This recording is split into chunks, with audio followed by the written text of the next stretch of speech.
Molly turned to see the Red Witch sitting on a stool stirring a pot that had some evil-smelling brew in it. The witch was uglier than Molly had expected her to be. She was dressed all in red, with red hair and eyes, but she had a green face, for that was the fashion for witches at that time. Her nose was like a stick of rhubarb, and her teeth were made of brass. Molly was so frightened, but she tried to be brave and mumbled her story of how she wanted to be a real pig and had been advised to seek help from the witch. When Molly had finished speaking, the Red Witch rose from the cooking pot. "Oh dear," thought Molly, as the witch's shadow darkened the cave even more. "How tall she is, and how cunningly she's looking at me." Molly almost wished that she hadn't come. "So, you want to be a real pig, eh?" said the witch. Molly looked up. Yes, please, madam, miss," she stumbled, for she had no idea of how witches were addressed. But she hoped that the witch would understand, and perhaps, too, Molly hoped that the witch was kinder than she looked. "So, how much money have you got?" cried the witch, rubbing her hands in greed.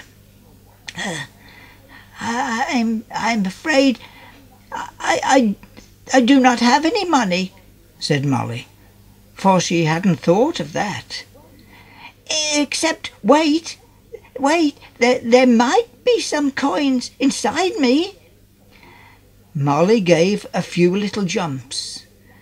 I can hear something rattling," she added, and began to jump up and down until she was quite out of breath, and then she rolled over and over until at last 2 objects fell out onto the floor of the cave.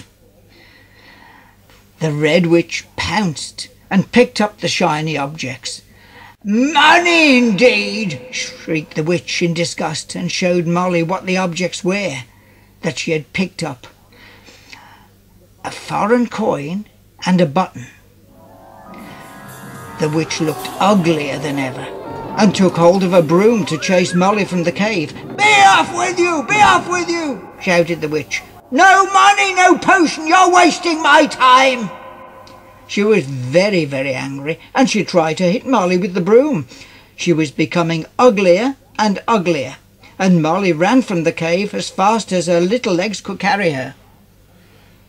She ran and ran, not daring to look back in case the Red Witch was behind her. But at last she could run no more, and had to stop and rest. There was no sign of the witch, and Molly sighed with relief. She was very tired, and she quickly dozed off and fell into a deep sleep, dreaming of real piggies.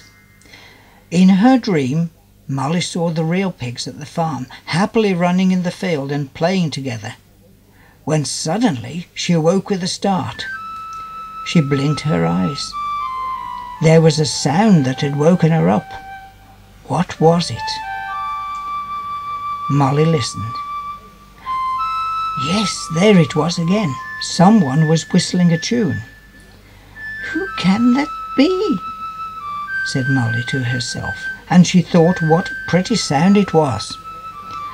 Rising, she walked in the direction that the music was coming from. As Molly rounded a bend, she saw the most handsome money-boy pig that she had ever seen. He was very smart, and in his mouth he had a lovely tin whistle on which he played his tune. Molly crept closer. She was very thrilled by the music, and even more by the musician. Suddenly, a twig snapped beneath her feet, and the music stopped as the stranger turned. Molly felt very shy. He was so handsome. He rose to his feet when he saw Molly, and Molly blushed because he stared at her for so long before he finally spoke.